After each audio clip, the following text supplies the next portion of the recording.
Isang kaibigan, kwento ni Inday Sara Duterte.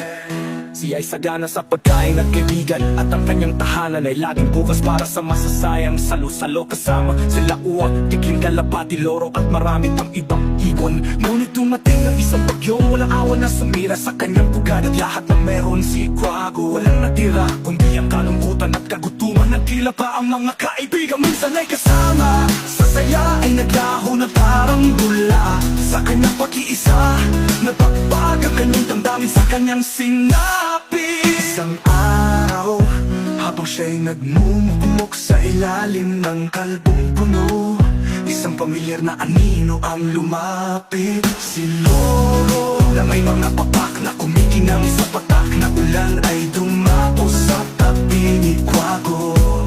Wago, Kaibigan, malumanay na sabi ni Loro, ang bagyo ay panandalian lamang. Nandito ako upang tumulong na muling itayo ang iyong pugad habang inaayos natin ang iyong pahanan.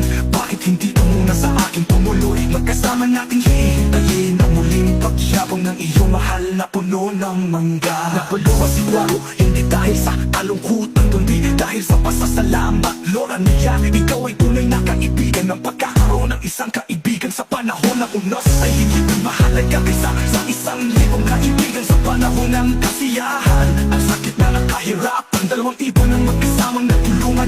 Hindi lamang ba muli itaguyod ang isang boga, kundi para patunay na sa oras ng pangangailangan, ang tunay na kaibigan ay hindi kailanman maglalaho.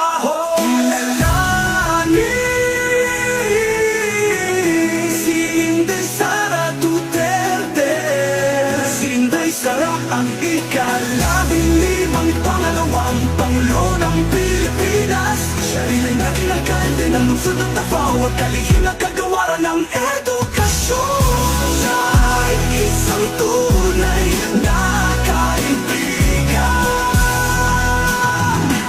Si Inday Sara Duterte.